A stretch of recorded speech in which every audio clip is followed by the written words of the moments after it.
La Banque africaine de développement BAD va financer des projets de développement au Niger et appuyer les jeunes entrepreneurs.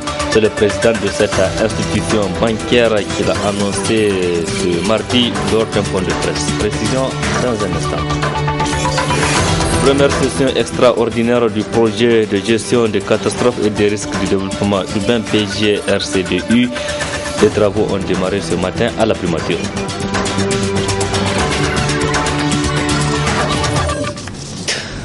Merci d'être sur la télévision Labari pour suivre ce journal de ce mardi 26 septembre 2017. Mesdames, Messieurs, bonsoir et bienvenue à tous. Je le disais dans les titres, le président de la Banque africaine de développement BAD est en visite de travail au Niger. Ce mardi, il a été reçu en audience par le président de la République avec Issoufou Mahamadou Adesina a parlé du soutien de son institution aux actions de développement au Niger.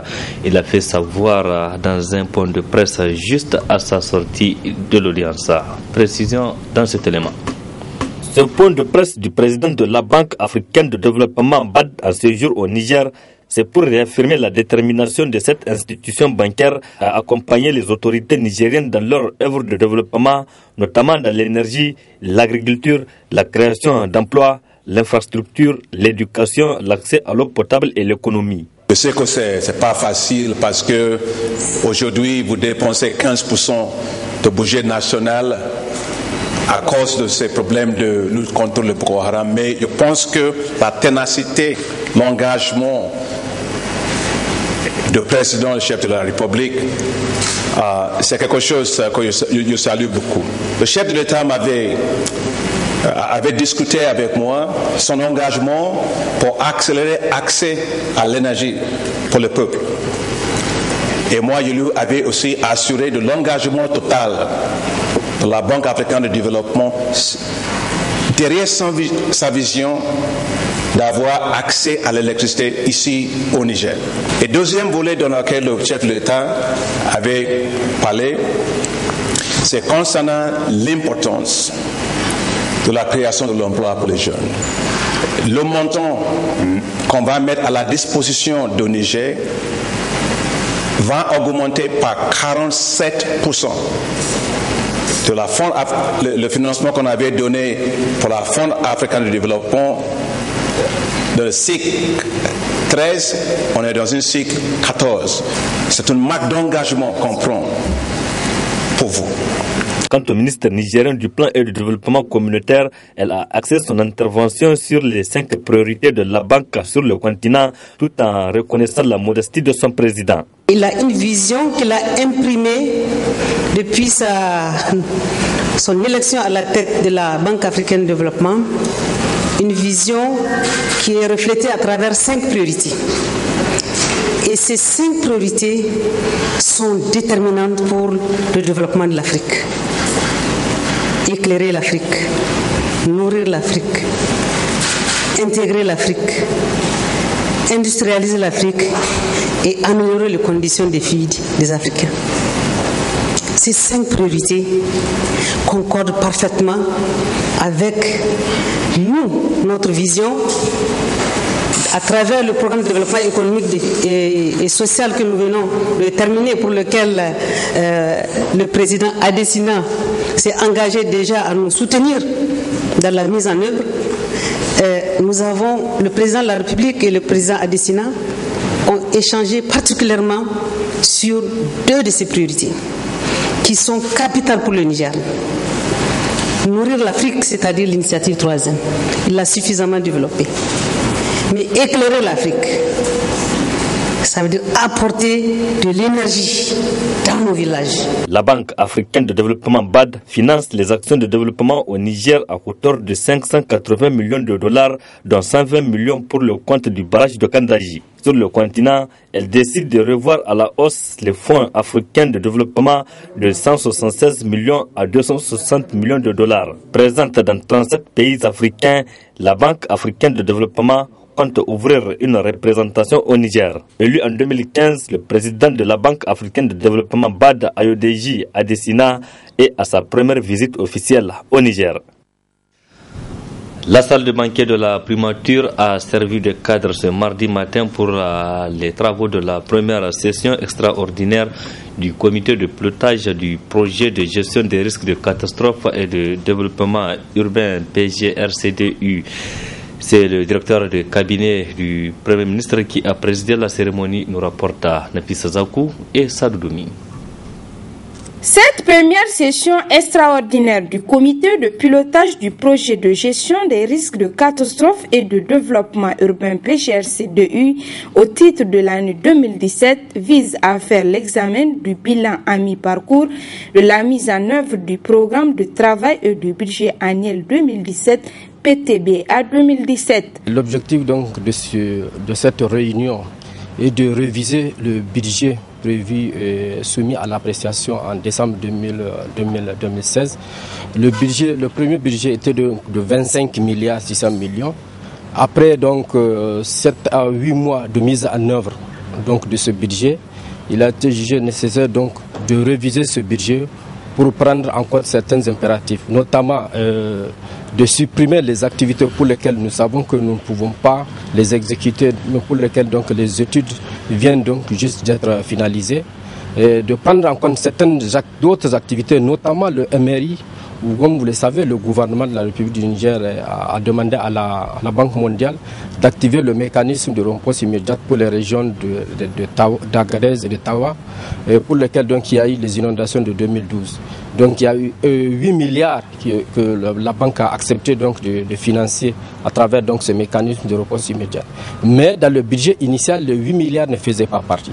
Donc dans le cadre donc, de cette révision, nous avons jugé utile de réviser ce budget pour prendre au moins en compte environ 5 milliards pour réviser ce budget. Donc là, il faut véritablement que ça soit approuvé par le comité de pilotage pour que ça puisse être exécuté. Après 8 mois, plusieurs réalisations ont été faites par le PGRCDU. En termes donc de réalisation à l'issue donc de ces 8 mois, il y a beaucoup d'activités qui ont été réalisées. Et comme vous le savez, les digues au niveau donc de la ville de Niamey, il y a 3 digues qui sont en cours. Il y a le taux d'exécution varie d'une digue à l'autre. Il y a la digue de Goudel par exemple à 99%, la digue de la Mort de 37% et l'autre 34%. Et en ce qui concerne donc les points d'eau, il y a eu beaucoup d'efforts qui ont été faits. Il y a, si vous prenez, il y a des mini-AEP qui ont été réalisés dans la région de Difa. Il y a également des postes d'eau autonomes que nous avons réalisés pour faire face aux problèmes d'eau au niveau donc des sites déplacés. Il y a également la réhabilitation des aménagements hydro-agricoles. Comme vous le savez, il y a la réhabilitation des aménagements hydro-agricoles de la région de Dosso, notamment les aménagements de Sakonji, Tara et Keissa. Là également, nous sommes à un taux d'exécution de plus de 75%. Dans son discours d'ouverture, le directeur de cabinet du Premier ministre a souligné que les actions envisagées dans le cadre de ce projet permettront de contribuer à améliorer le plan d'atténuation des risques dans les zones urbaines et de renforcer les capacités d'aide d'urgence à l'échelle nationale. C'est par une projection du PTB à 2017 qu'a pris fin la cérémonie. La caravane de la campagne de sensibilisation tournant la page pour une alternance démocratique en Afrique était hier dans le 2e arrondissement communal de la ville de Niamey, lundi soir donc hier. Comme dans les autres arrondissements, là aussi la délégation a animé une conférence publique que nous résume Nafisa Hassan et Abouakar Souley. Après le 5e et le 1er arrondissement de la ville de Niamey, la caravane de la campagne de sensibilisation de tournant la page pour une alternance démocratique en Afrique était hier soir l'hôte de la population du 2e arrondissement communal de la ville de Niamey. Ici, le thème développé est « Droits et devoirs du citoyen en démocratie et la liberté de la presse au Niger ».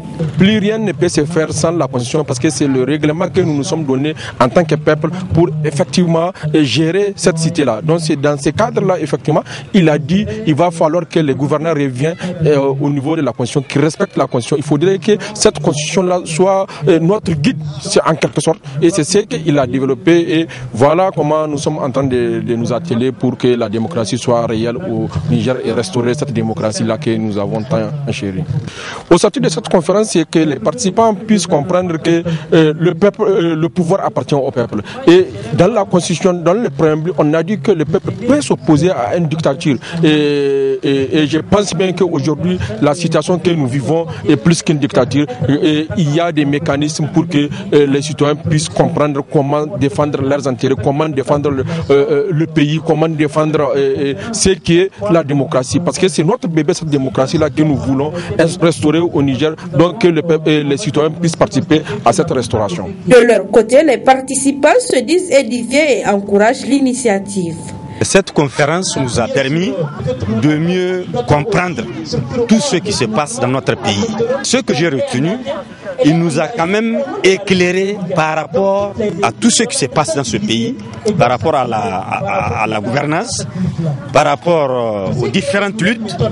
Et par rapport maintenant à ce que eux qui sont initiateurs de cette conférence, à ce qu'ils attendent de nous dorénavant de faire ces genres de conférences-là en langue nationale. C'est une activité à travers laquelle moi et bien beaucoup d'autres qui ont eu à participer en ont profité. Parce qu'à travers cette conférence, le conférencier a eu à nous édifier quant à un certain nombre de choses, parlant de la Constitution, parlant de droits et de devoirs de citoyens. Et je crois que c'est aujourd'hui de cela que nous avons besoin en tant que jeunes. La meilleure façon pour nous de devenir citoyens modèles, c'est d'abord de connaître la limite de nos droits et la plénitude de nos devoirs afin que nous puissions faire la promotion de l'exemplarité.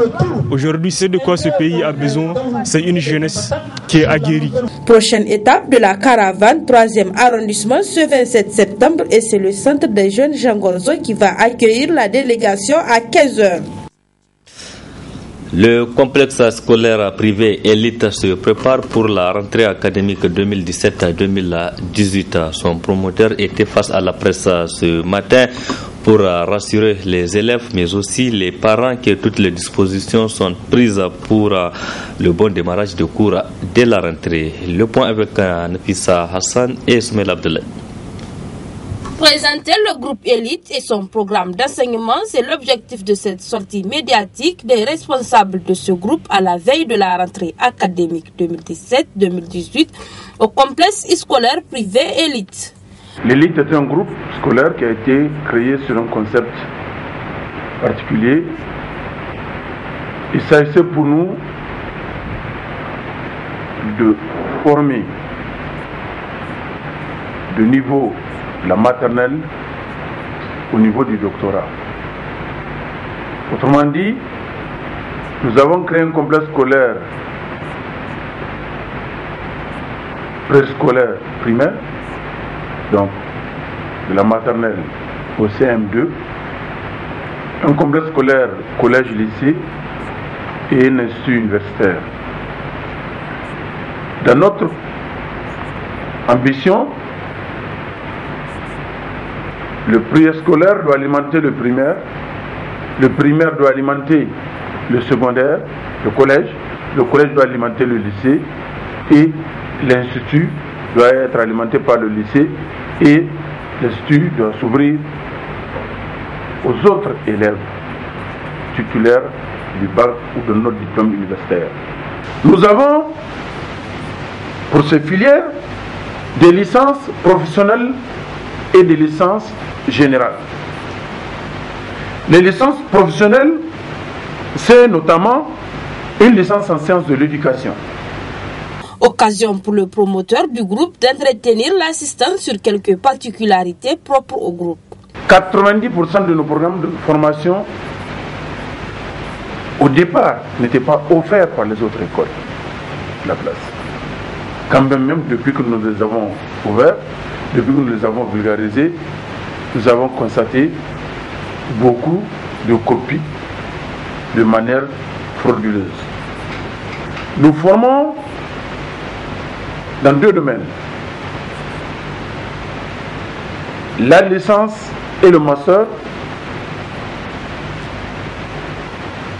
c'est-à-dire que nous accueillons Et nous sommes l'un des rares à Niamey à n'accueillir que les titulaires du baccalauréat de l'enseignement secondaire.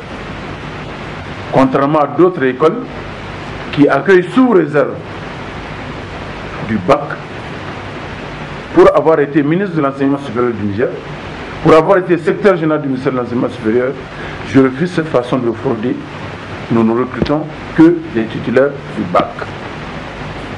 Naturellement, nous ne pouvons pas avoir beaucoup de clients, puisqu'ailleurs, avec ou seul le bac, on peut recruter, et ça ne donne plus envie à ceux qui ont échoué au bac de le recommencer, de le reprendre, parce qu'ils savent qu'ils peuvent se former. Deuxième particularité, jusqu'ici nous ne formons pas au BTS. Parce que nous avons compris que tout le monde nous forme au BTS. Et le BTS donne lieu à une forme de fraude académique. Nous sommes l'un des rares instituts de formation de la place de Niamey à n'utiliser presque exclusivement que des enseignants-chercheurs et des titulaires de doctorat. Pour cette rentrée académique, les coûts ont été revus à la baisse. Au départ, nos formations étaient par exemple pour les instituteurs adjoints de 300 000 par année sur 2 ans. Nous avons ramené à 250 000 francs. Pour les instituteurs, c'était à 400 000 pour 1 an. Nous avons ramené à 350 000. Pour la licence 1, la licence 2, la licence 3, c'était à 800 000 par an. Nous avons ramené cette année à 500 000. Pour le master, c'était 1 200 000. Nous avons ramené à 800 000. Et nous sommes ouverts pour accepter les boursiers de l'État.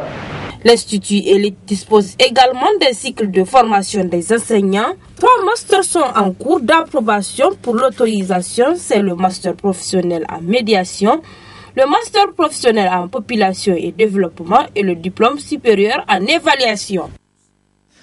Cérémonie officielle de remise des recommandations sur les priorités des citoyens dans le secteur de la santé publique au Niger. C'est le ministre de la Santé publique, Dr Ilyasu Idi, qui a réceptionné la brochure contenant l'ensemble des recommandations à l'adresse du gouvernement, des partenaires sociaux et techniques et financiers. La cérémonie s'est déroulée en présence de nos reporters Areta Sala et Ibrahim Aboudou. La brochure intitulée Recommandations du Forum national de dialogue sur les priorités des citoyens, qui fait l'objet de la présente cérémonie de réception, a été élaborée après plusieurs mois de travail par un comité national comprenant toutes les sensibilités sociopolitiques. La brochure contient l'ensemble des recommandations à l'endroit du gouvernement, des partenaires sociaux, techniques et financiers. Il est bien de souligner que les recommandations touchent de manière holistique les secteurs prioritaires du gouvernement et particulièrement le secteur de la santé, qui est un des chantiers méritant encore plus d'attention. Les recommandations des citoyens ne sont guère statiques. Elles sont sujettes aux changements liés aux nouvelles opportunités, aux défis, à l'environnement et aux solutions y apportées à tout bord de chemin. C'est pourquoi, en ce qui concerne le secteur de la santé, nous nous réjouissons d'ores et déjà des changements opérés et ceux en cours par votre département ministériel dans le cadre de redéploiement des agents de santé. Dans le même esprit, nous avons remercié très vivement de l'attention toute particulière que vous voudrez bien accorder à la prise en compte de ces recommandations ici formulées et à leur transformation en réformes et actions concrètes en vue de poursuivre l'amélioration des conditions des populations dans le secteur de la santé. Le ministre de la Santé, en réceptionnant les recommandations sur les priorités des citoyens, a rassuré le comité quant à la traduction des recommandations en actes concrets sur le domaine de la santé. En ce qui nous concerne, soyez en assurés, Nous réitérons notre engagement à prôner le dialogue social, à renforcer le partenariat constructif à tous les niveaux et à continuer à mettre en place des stratégies consensuelles et efficaces pour renforcer la qualité et la performance du système de santé. C'est donc une manière de dire ici au Comité national de suivi des recommandations, ou mieux, aux citoyens nigériens que l'État, à travers de la santé publique, va à court, moyen et long terme continuer à examiner ces recommandations et à les traduire en actes concrets. Cette brochure de recommandations des priorités des citoyens a été élaborée en partenariat avec contrepartie internationale, NDI et IRI à travers l'appui financier de l'USAID. L'élection du nouveau chef de canton de Tchibiri, c'est à l'Arewa, dans la région de Dosso, divise les familles à l'ISA. Ce matin, les candidats du lignage de Serkin Arewa, écartés à la chefferie, ont animé une conférence de presse à la maison des jeunes à Djad Sekou, une sortie médiatique pour dénoncer leur exclusion, mais aussi pour pointer du doigt le ministre de l'Intérieur dans cette affaire. Précision, Ismaël Lamoumouni et Halilou Bourema. Fustigeait l'annulation par les autorités des candidatures de la lignée Serkin Arewa à la chefferie du canton de Sibiri au jeu de ce point de presse du lignage Serkin Arewa.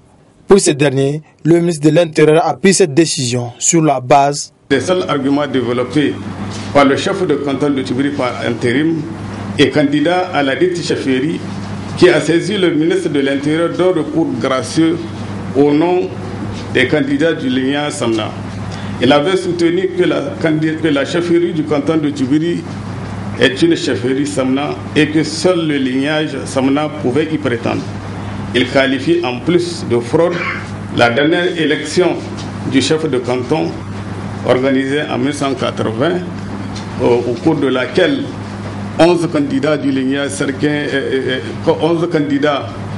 Samna étaient autorisés et 4 candidats du lignage Serkin Arewa, des filiations des villages historiques de Benenfala, Nasarawa, Kada, Zumbu et Domega avaient été aussi autorisés à se présenter. À la suite donc des 10 arrêts, les candidats exclus du lignage Serkin Arewa avaient introduit des recours gracieux auprès du ministre de l'Intérieur, mais qui sont restés sans suite. Après, les recours hiérarchiques auprès du Premier ministre ont été introduits eux-mêmes. Il demande également l'annulation de l'arrêté numéro 46/17/contentieux du 20 mai 2017 qui a permis l'élection d'un nouveau chef le 26 août dernier. Les autorités ont organisé les élections le 26 août 2017. Mais il se trouve que pour respecter leur engagement, les chefs de village Arawa et leurs alliés ont décidé de boycotter. Pour cela, ils se sont retrouvés à Domega, certains depuis le 21 août, pour éviter les fortes pressions dont ils étaient l'objet de la part des autres candidats.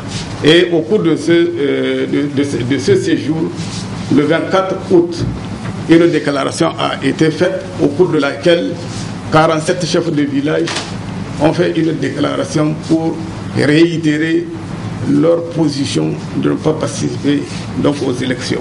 Les chefs de village Arawa et Ali avaient peur que leur nom ne soit utilisé pour voter, qu'on vote à leur nom. Donc c'est pour ça qu'on avait commis un dossier pour aller superviser, mais malheureusement il a été chassé comme elle malpropre et n'a pas pu exécuter ça.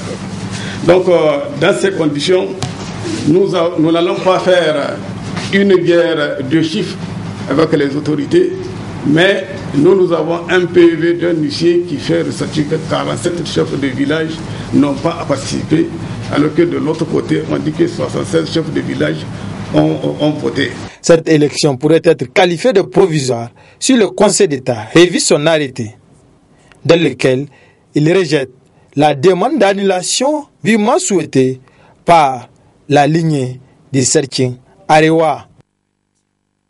Intéressons-nous à présent au port des lunettes. Certains le font pour plaisir, par contre d'autres utilisent des lunettes pour améliorer leur vision. Si ces lunettes sont mal adoptées, elles pourraient toutefois avoir des conséquences sur la vue. Reportage à Mbeta Jimel Clémence et Ibrahim Abdou.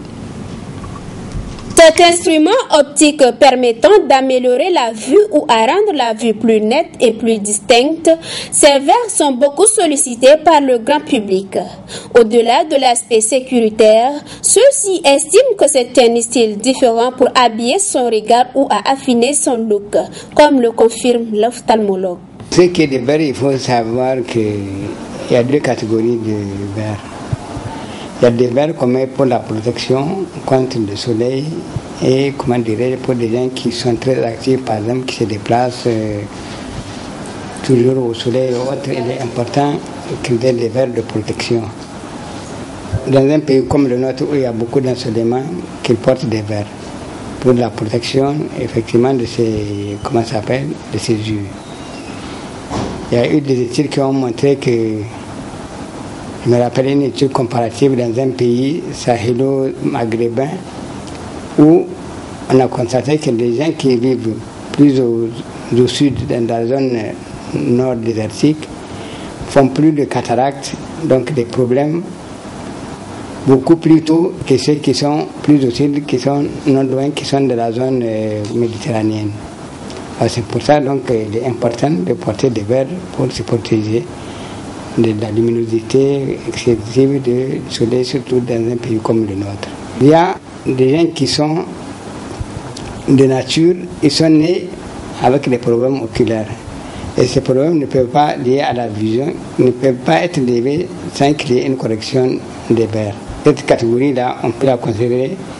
Il n'y a pas un âge particulier. Ça peut être de l'enfance jusqu'à un certain âge, jusqu'à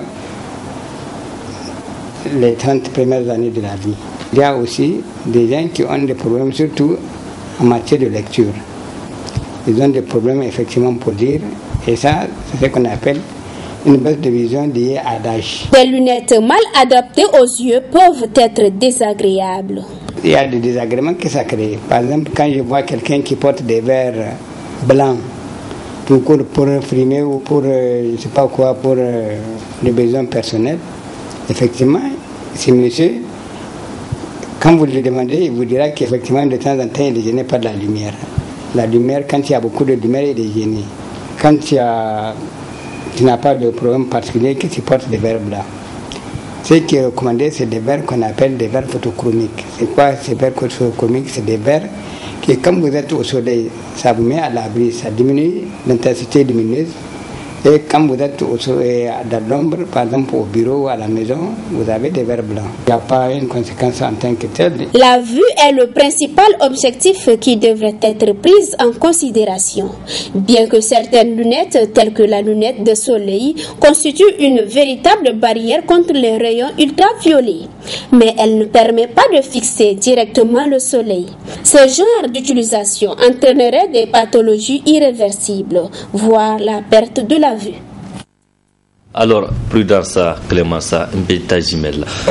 Point final de cette édition. Merci à vous de l'avoir suivi. Restez en compagnie du programme de la télévision Labari. Au revoir et excellente nuit à toutes et à tous.